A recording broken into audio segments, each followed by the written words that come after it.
Bonsoir, merci d'être fidèles au rendez-vous de l'information. Nous sommes le mardi 24 mai et voici les titres que nous allons développer. À la une ce soir, c'est une destruction de perles considérée comme étant des rebuts qui pourraient une fois de plus coûter cher au pays. Au tribunal administratif aujourd'hui, le rapporteur public a rendu un avis en faveur de 9 sociétés perlicoles lésées. Plus de 120 millions de francs d'indemnisation sont évoqués. Les détails dans un instant.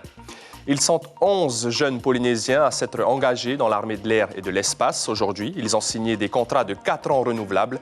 Nous avons rencontré 2 de ces nouveaux engagés. Il est maire délégué de Vaira'o, impliqué dans la politique depuis plus d'une dizaine d'années. Dans notre page consacrée aux élections législatives, nous irons à la rencontre de Jonathan Taria, candidat du Amui Taira'o Tenun à Maori dans la 2e circonscription.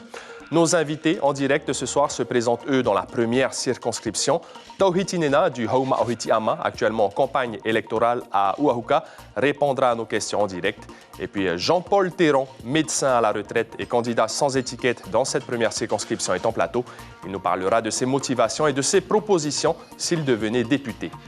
C'est une technique supplémentaire pour le secteur primaire, l'agriculture syntropique qui utilise moins d'eau. Une formation a été donnée aujourd'hui à Moorea. On vous en dit plus sur les avantages de cette méthode à la fin de cette édition. Merci d'être avec nous. Ils sont 15 producteurs et négociants en perles de culture de Tahiti à avoir saisi le tribunal administratif, mais seulement 9 dossiers ont été jugés recevables. Ces perliculteurs demandent tous à être indemnisés suite à la destruction en mars 2017 de grandes quantités de perles considérées comme des rebuts, c'est-à-dire des perles de moindre qualité. Les producteurs considèrent que leur droit de propriété n'a pas été respecté, mais le pays se défend. Les explications de Méréini Gomblin et Marcel Bonneau. Les rebuts de perles ont-ils été détruits illégalement par le pays? C'est le motif du recours déposé par les 15 sociétés de perles, mais le pays dément sur le fondement de la délibération du 4 février 2005.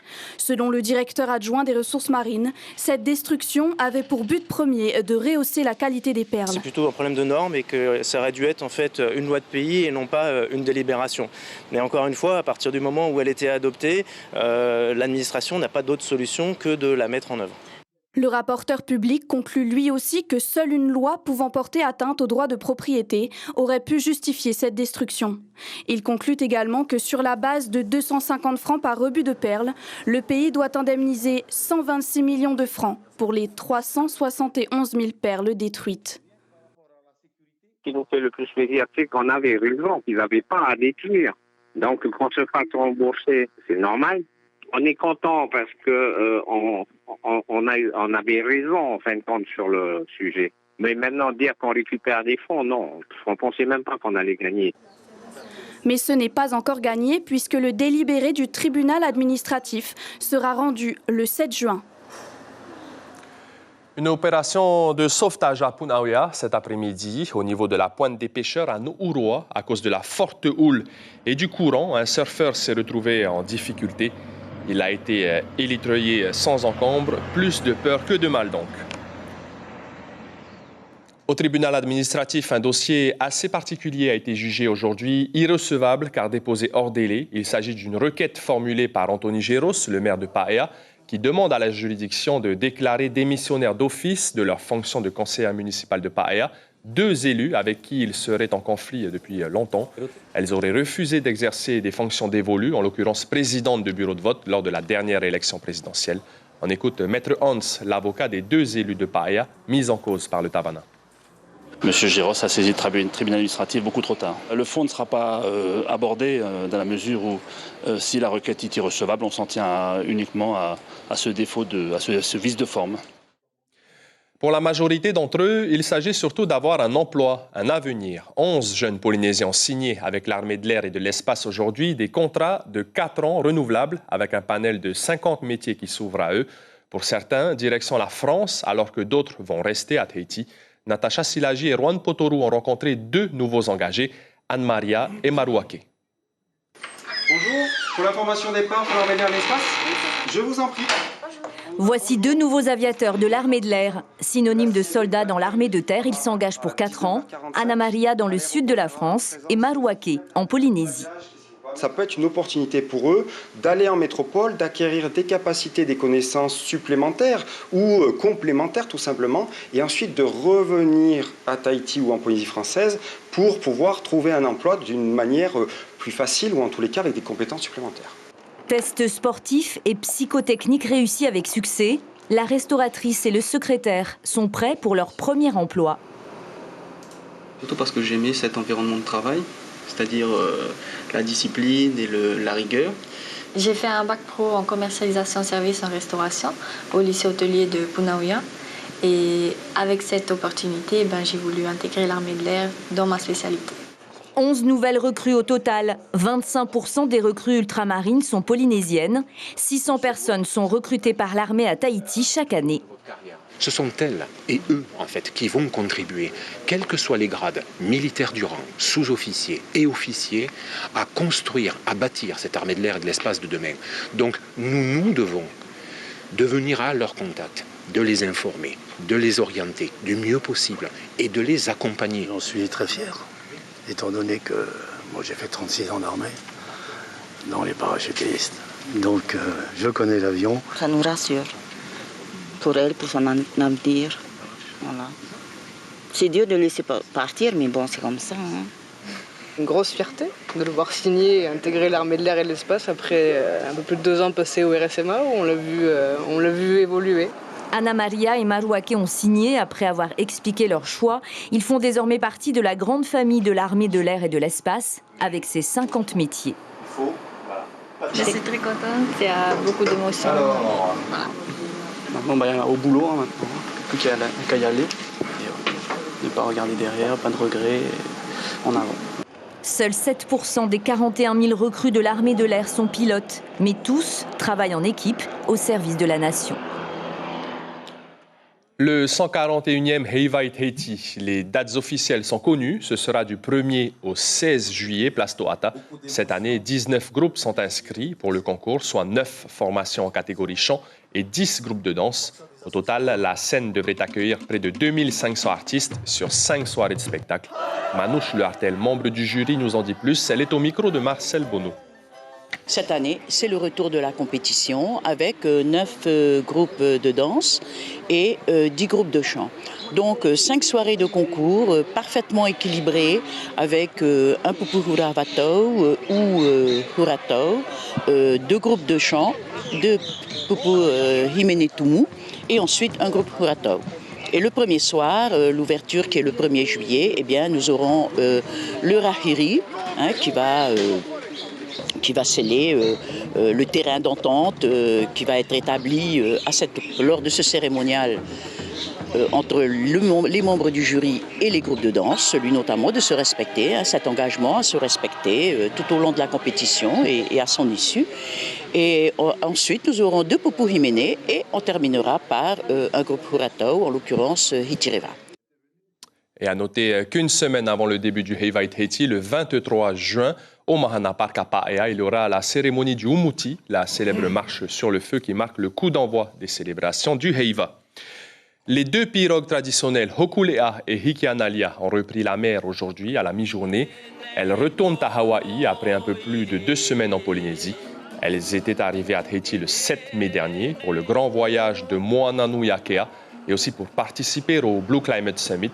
Le retour vers l'archipel hawaïen doit durer près de 3 semaines. Tout dépendra des vents et des courants. Écoutez ces 2 réactions recueillies par Juan Potoru. C'est toujours bien de revoir les anciens amis et la famille et de voir que les choses avancent bien dans les écoles et la communauté. Tout s'est bien passé, heureusement, et c'est vraiment le début d'un grand voyage qui va durer au moins 4 ans. Et c'est un honneur pour nous que de les suivre aussi, pas seulement sur Internet, mais aussi, on va dire, ce voyage, en fait, je pense qu'il y aura l'opportunité pour des Tahitiens de le faire aussi. C'est un pincement au cœur, hein, après tant de jours ici au Fénois. C'est toujours un pincement au cœur, surtout que après cette période de Covid, les revoir encore ici parmi nous, c'est waouh, quoi, c'était super. Une bonne bouffée d'air frais. Et nous passons tout de suite à la rubrique politique consacrée aux élections législatives.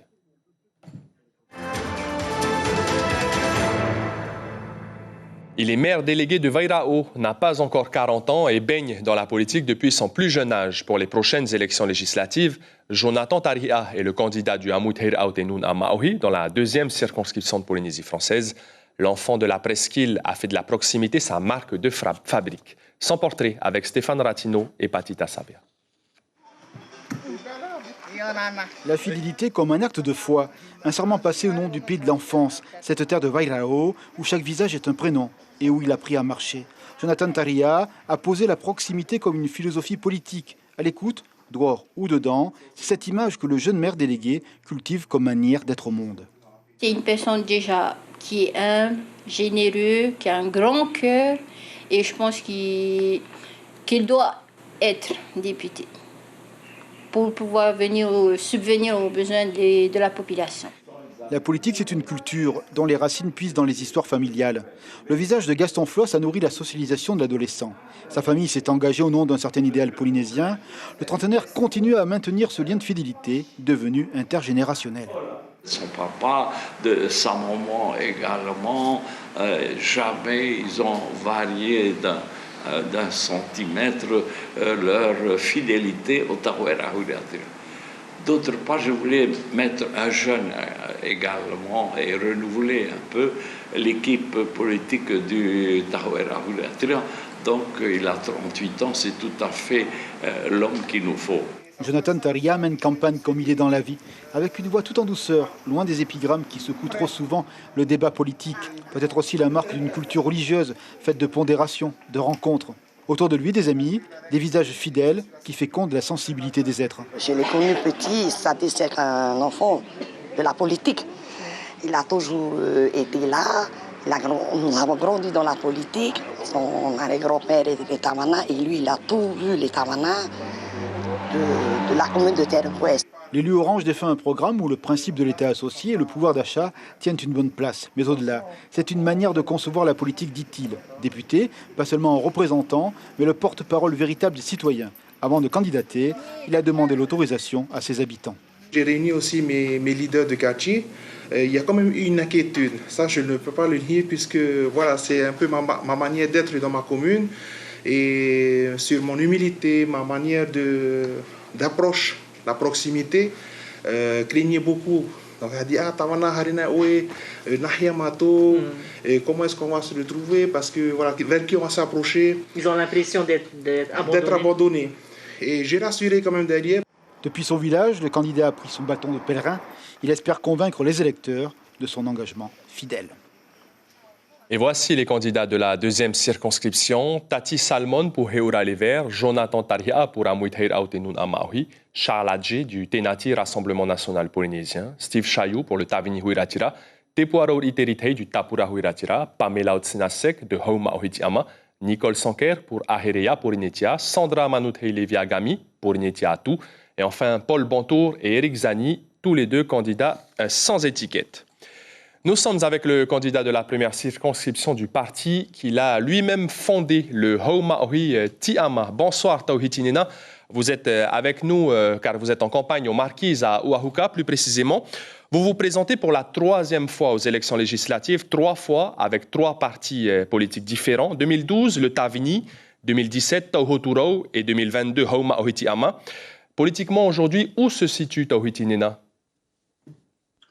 Oui, donc au niveau Yorana, Kaohanui, Enakoto, Kuraura, Todhenu Ainana, Totuamutu Maareva, Tenuatu Hoya, Toteti Moria et Toteo Mahui. Marurut Faridamay. Donc politiquement, donc, nous avons mis en place un nouveau parti, Hau Mahoi Tiama. Au niveau de la finalité, elle n'a pas changé. On est toujours au niveau de l'idéologie, on est pour la souveraineté, une souveraineté de notre pays associée à la France. Donc aujourd'hui, on arrive à regrouper plusieurs personnes, plusieurs maires issus de plusieurs partis avec pour développement économique de notre pays et l'autosuffisance alimentaire, bien sûr, de notre pays. Et derrière, c'est toute une organisation des cadres, une formation des métiers techniques par rapport à nos ressources, accès au niveau de la mer, de la terre, qui vont nous permettre de nous unir et de réellement développer ce pays. Donc, on est là. Tauhitinena, cet État souverain associé à la France, quelle différence avec la proposition du Hamout Heira? Donc, comme vous le savez, vous parlez de Tauhoturo en 2016. Donc, on était déjà au niveau de la souveraineté associée à la France. Donc, aujourd'hui, je peux être satisfait qu'au niveau du Tavini, au niveau du Amuiteira, on est unis au niveau de l'idéologie. Pour ma part, je suis convaincu, bien sûr, des ressources que nous avons dans notre pays. Je suis convaincu que les Polynésiens sont intelligents, forts. Il faut juste qu'au niveau du gouvernement, on donne le bon cap. Et je pense que les candidats de Hauma Hoitiam, Pamela Otsenasek, John Téfon et moi-même on est sur cette voie. Et au sein de notre groupe, donc, nous avons des maires, des personnes qui viennent de différents partis. Mais aujourd'hui, il y a une urgence. L'urgence, c'est de changer de gouvernement. Et on ne peut plus se permettre, bien sûr, de soutenir les candidats soutenus par le gouvernement actuel. En tout cas, à l'issue de ces législatives, le gouvernement du pays restera le même, mais vous avez 10 points dans votre programme, dont notamment la reconnaissance du fait nucléaire et du fait colonial. Comment est-ce que vous allez porter ces deux sujets à l'Assemblée nationale ? Concernant le fait nucléaire, c'est sûr qu'il faudra rapidement supprimer la loi Tétouanoui. Comme vous le savez, ça a permis de bloquer pratiquement tous les dossiers au niveau des victimes des essais nucléaires et ensuite remettre en place une nouvelle loi avec John Téfon, Pamela Otsenasek et moi-même. Une nouvelle loi qui permettra réellement de soutenir et d'indemniser toutes nos victimes. Concernant également les essais nucléaires, nous demandons bien sûr dans un premier temps à ce que l'État nous rembourse les 140 milliards et que chaque année, il y a 60 milliards qui soient versés par rapport au nucléaire, qu'on remette la DGAE à 18 milliards, au niveau des services de l'oncologie qui coûtent au pays 5 milliards 200 millions, que l'État prenne en charge ces dépenses, au niveau de Fangataufa et Moruroa, que l'État paye une redevance de 36 milliards, car aujourd'hui, Fangataufa et Moruroa est un dépotoir nucléaire. On ne peut pas se permettre de faire une impasse par rapport à cela. Ensuite, bien sûr, le développement économique de notre pays passera obligatoirement par l'océanisation des... Un problème certainement de transmission avec Tauhiti Nena depuis Uahuka. En tout cas, vos idées sont passées. Nous arrivons également au bout de votre temps de parole. Merci en tout cas Tauhiti Nena d'avoir répondu à nos questions. Et est-ce que les Polynésiens s'intéressent vraiment à ces élections législatives? Qu'attendent-ils des futurs députés polynésiens? Quels sont les sujets qui les intéressent? Chiquita Teivadaruzes et Mirko Vonfo ont posé ces questions. Je voterai blanc parce que ce n'est pas la peine avec toute la politique en ce moment, c'est que des mensonges. La politique, il promet quelque chose, mais arriver au bout de certain temps, ce n'est pas la peine. C'est tout et à l'eau. Pourquoi j'ai dit ça? Déjà, il a quoi dehors. Il avait promis qu'il va faire au moment des élections. Et quand Macron il a été voté, il a été élu, rien, zéro. On ne va plus faire l'aquacole. C'est mieux de rester SMA pour les jeunes. RSMA, il n'y a rien dans le RSMA. Pourquoi l'aquacole? Il y a du travail dedans. Si vous ne voulez pas prendre les Chinois, pourquoi il n'a pas pris ce marché pour que les Polynésiens font cet aquacole? Il faut protéger nos emplois et favoriser l'emploi local parce que à chaque fois on voit des gens d'ailleurs venir au Fénois et ça nous casse un peu les pieds. Il ne faut pas que ça reste dans les promesses. Il faut que ça soit vrai.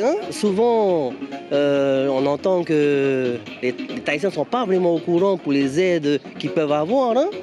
On dirait que c'est réservé que pour les autres qui viennent de dehors et non pas pour la population polynésienne. Et en plateau avec nous ce soir, Jean-Paul Théron, candidat sans étiquette dans la première circonscription. Bonsoir. Bonsoir. Vous êtes médecin, vous avez longtemps travaillé dans la santé au Fénois pendant la crise du Covid. Vous avez exercé et même été au plus près des malades. Est-ce que c'est la gestion de cette crise sanitaire qui vous a incité à vous présenter à ces élections législatives? Oui, il y a une relation de cause à effet, effectivement. Mais disons que je réponds, comme je l'ai déjà exprimé clairement, je réponds à des demandes de la population, puisque comme je continue à exercer mon métier, s'il n'y avait pas eu des demandes pour que je me présente, je pense que je me serais dispensé de cette campagne. Là, je le fais pleinement. Pour moi, c'est un honneur et un privilège de me présenter devant la population. Mais disons que ça correspond c'est une réponse à une demande. Donc vous dites que vous avez été sollicité par des personnes. Oui, j'ai été sollicité par des personnes très souvent dans la souffrance et dans la douleur. En fait, ce serait très long à expliquer, mais entendez simplement que cette candidature a un sens lié à ce qui s'est passé, mais globalement, cette candidature a un sens lié avec la notion de ce qui m'amène à cette élection, c'est-à-dire la volonté de défendre le partage, et puis c'est un peu le sens aussi de ma vie sociale, ma vie publique, de répondre à la souffrance de la population. Et la liberté, c'est quelque chose qui vous tient à cœur, on va en parler, mais en tout cas, ce n'est pas votre première expérience politique, ces législatives de 2022. Non, loin de là, non, c'est fait. J'ai dû me présenter au moins une quinzaine de fois. C'était toujours dans un cadre de représentation pour la liberté, pour la démocratie, bien sûr, et disons que la dernière représentation a été un succès puisque c'était la promotion d'une plateforme très importante que nous avons appelée l'UPLD, avec à l'époque Nicole Bouteau, Philippe Schill du FETIAPI, et donc nous avions gagné les élections. Donc disons que ma carrière politique s'est terminée par un beau succès électoral. Vous êtes écolo dans l'âme, vous êtes chrétien, est-ce que vous êtes un homme de gauche plutôt ? Non, moi je ne me suis jamais défini comme étant un homme de gauche, je me suis plutôt toujours défini depuis longtemps, depuis le début de mes engagements politiques, comme un chrétien très engagé dans l'écologie. Et j'avais quelques mentors, quelques personnes très importantes qui ont inspiré un petit peu ma vie politique. Mais ça va de Gaulle à Oscar Temarou, en passant par Pouvana Opa, Michel Rocard, c'est assez large. Je ne me suis jamais positionné clairement sur les clivages de droite ou de gauche. Par contre, c'est vrai que j'avais un engagement chrétien écologique qui était très fort. La notion de liberté, ça, vous y êtes vraiment attaché, vous êtes contre les idées partisanes. Est-ce que vous avez des exemples d'idées partisanes, de politique partisane au Fénois actuellement? La meilleure démarche en matière de liberté, c'est déjà d'avoir gardé ma liberté comme médecin, de ne pas avoir suivi ce qu'on me demandait de faire, alors que manifestement, je savais qu'on pouvait faire autrement. Mais sur le plan politique, je dirais que on peut s'inspirer quand même de beaucoup de choses qui sont exprimées par les partis de notre pays, et en particulier la défense aujourd'hui de l'application de notre statut qui n'est absolument pas appliqué. On peut aussi défendre en matière de liberté, puisque c'est ma liberté et c'est mon choix, défendre le fait d'aller voter. C'est-à-dire que c'est une des raisons d'ailleurs de ma présence ce soir sur votre plateau. Je voudrais appeler tous les habitants de ce pays, ceux qui me connaissent, ceux qui me font confiance, mais toute la population. La dernière élection en 2017, nous avons eu près de 50% des personnes qui ne sont pas allées voter. Or, Gérida, Tapati et moi-même, nous sommes des citoyens comme tout le monde, on va voter et en plus on se présente devant la population. On fait appel à la population pour aller voter le 4 juin et le 18 juin. Quels que soient les motifs, quand on est inscrit, on va voter. Merci beaucoup, Jean-Paul Théron. On le rappelle donc que vous êtes candidat dans la première circonscription aux élections législatives, donc candidat sans étiquette. Merci d'avoir accepté notre invitation. Dans la première circonscription, ils sont 9 à briguer le mandat de député. Pascal Haïti du Amuitair Aotenun Amaohi, Nicole Bouteau du Tapurahui Ratira, Jean-Paul Théron sans étiquette, Tauhitinena Haumaohiti Ama, Félix Tokorangi de Aherea Porinetia, Tematei Le Gaïk du Tavini Huiratira, Jacques Briand de Heura Les Verts, Laurence Percy du Parti animaliste et Willy Cadousto, candidat sans étiquette. Et demain matin, les invités café législatives en radio d'Ibrahim Ahmed Azi et de Carlos Natoa seront des candidats de la 3e circonscription. Toutir Eitumahei pour le Tapura Huiratira à 7h et Nui Haulore pour Aherea Porinetia à 7h30. Et nous fermons ainsi notre page consacrée aux élections législatives.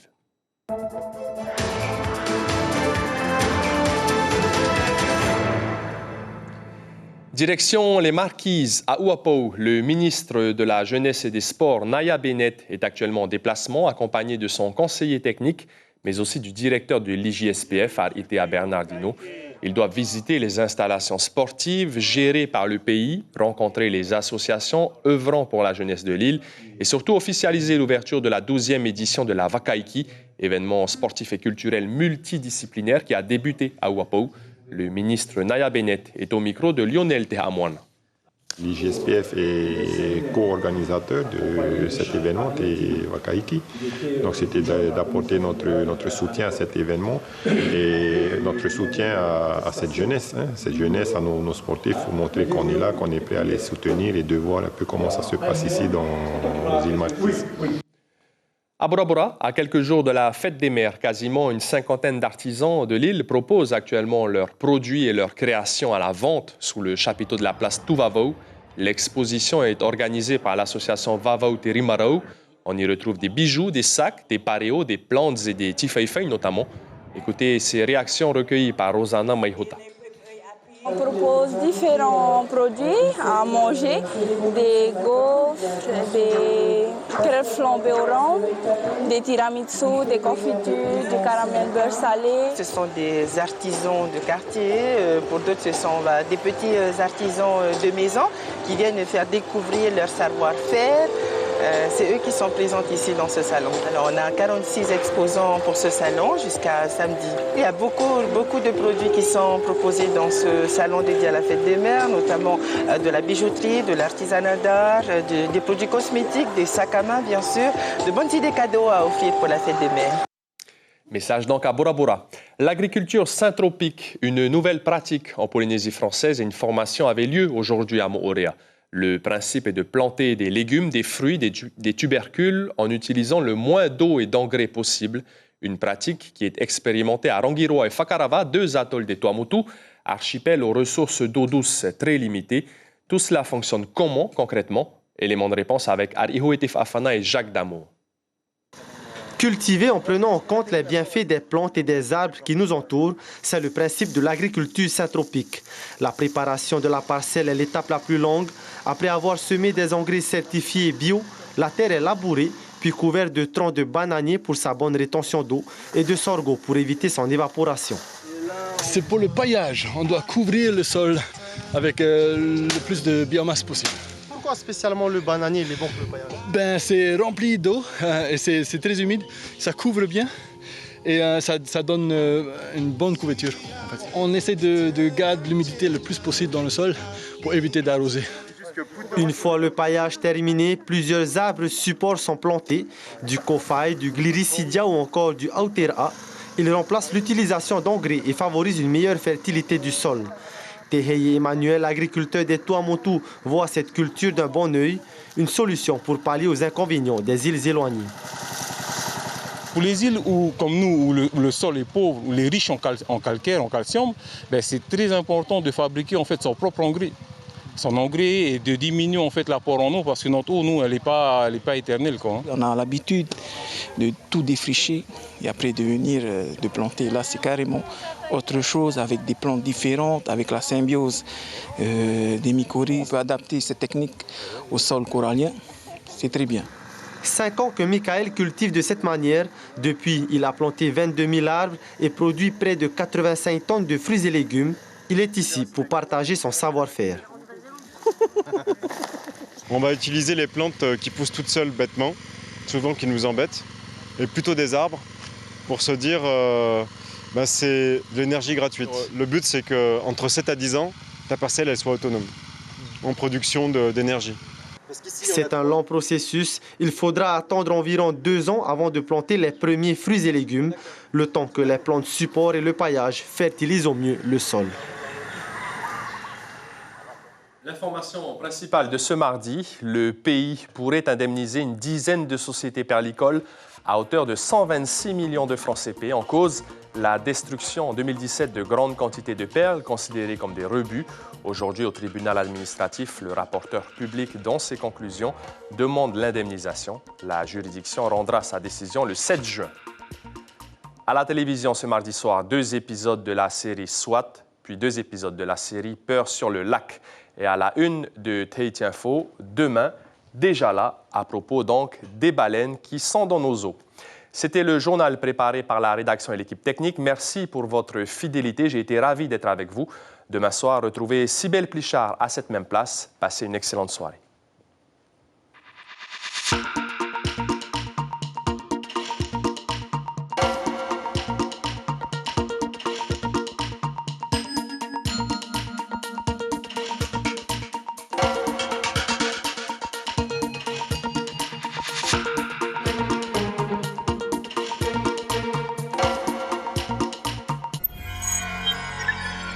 Retrouvez ce programme en replay sur notre site internet.